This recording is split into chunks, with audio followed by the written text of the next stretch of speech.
Welcome back to Auto NEXA. The 2026 Ferrari F80 starts at a price of $2.3 million.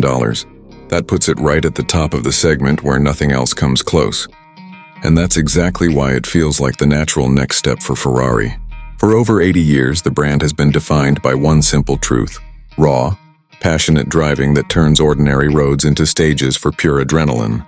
The F80 is the latest chapter in that story, and it's already rewriting the rules. From the moment you see the car, the design hits you like a quiet command. The front end stretches wider.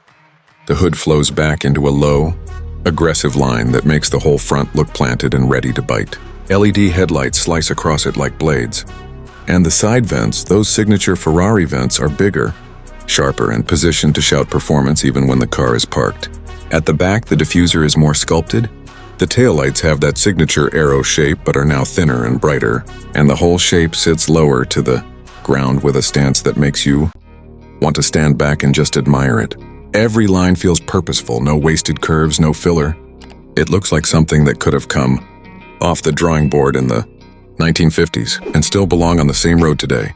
Inside, it's Ferrari through and through, but refined in ways that show how far the brand has come. The seats hug you from the first second. Alcantara on the dashboard and carbon fiber accents everywhere. The steering wheel feels heavier and more substantial. The buttons are now all capacitive and intuitive, and the driver display is bigger and sharper than ever. The passenger gets a bit more space than before, which is a rare move for Ferrari and one that actually works. The whole cabin smells of leather and carbon, and the materials have a quality that makes you want to touch everything. It's sporty, sure, but it's also relaxed enough that you could spend a long time in it without feeling cramped or distracted. When you fire it up, the engine is the first thing that grabs you.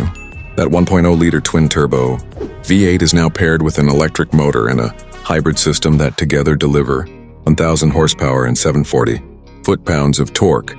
The sound is still unmistakably V8, deep, raspy, and alive, but the hybrid part adds a low, electronic growl that kicks in at higher revs and gives the car a bit more character than pure combustion engines used to. Once you press the accelerator, the power hits almost instantly. The launch control is flawless. The gearbox is lightning fast, and the whole drivetrain is so smooth.